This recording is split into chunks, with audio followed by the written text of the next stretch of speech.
तभी मेढक अपनी विचित्र तरीके से आवाज़ निकालने लगता है। आपकी और फट जाती है। साला आपकी आंखों में घूर रहा है। आपको लगता है कि ये उसी का इलाका है और आप उसके इलाके में जाकर उसी के सामने हक कर उसी को चैलेंज कर रहे हैं और उधर से आवाज़ें निकालकर वो अपने लौंडों को बुला रहा है। अब आपके मन में ख्याल आता है कि भाई परदेश में दूसरे की ज़मीन पर किसी से बैर करना अच्छी बात नहीं है, लेकिन आप भी ढीठ हैं। सोच रहे हैं कि थोड़ा माल और अनलोड कर लेते हैं फिर निकल चलेंगे, जबकि मेढक लगातार आवाज़ें निकाले जा रहा है। आप मन में सोचते हैं कि भाई जल्दी से यहाँ से निकलो वरना ये मेढक तो अपने लोगों को बुला रहा है।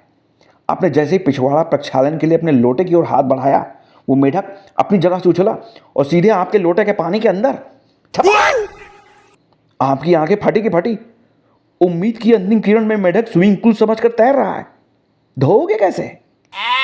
और आपने कहीं डॉक्यूमेंट्री में सुन रखा था कि पुराने कबीले वाले पत्तों से भी पिछवाड़ा पोंछ लेते थे निपटने के बाद। What? लेकिन आपको ये आइडिया अच्छा नहीं लगा।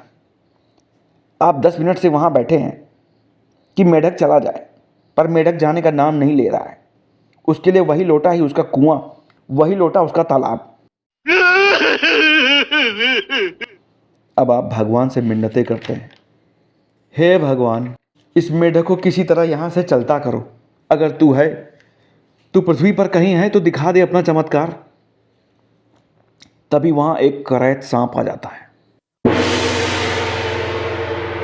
और मेढक को अपने मुंह में भर के वहां निगलने लगता है आप ही के सामने। आप तो जैसे जम गए हो कि हिला तो यह सांप मुझे भी लील जाएगा। जहरीला सांप है भाई। अब सांप मेढक लील रहा था, पर मेढक का साइज था बड़ा और वो उसके गले में गया है फंस।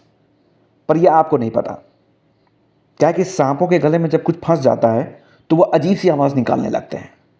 अब आपकी और फट गई है क्योंकि सांप की आवाज़ सुन करके आपको लग रहा है कि अब यह सांप आपको चैलेंज दे रहा है कि भाग साले। आपको लगा कि मेढक वाला चैलेंज ही अच्छा था, सांप तो सीधे धमकी दे रहा है। अब आपके सामने भागने के सिवाय कोई दूसरा चारा नहीं है। आप सेकंड के 10वें हिस्से में लोटा उठाते हो और अपना कच्छा ऊपर करके सेकंड के 10वें हिस्से के भी 10वें हिस्से में कच्छा ऊपर करके भाग निकलते हो।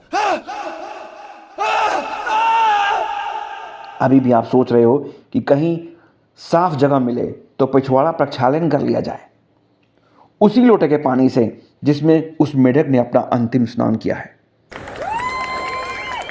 किसान जो कि आसपास खेतों में काम कर रहे थे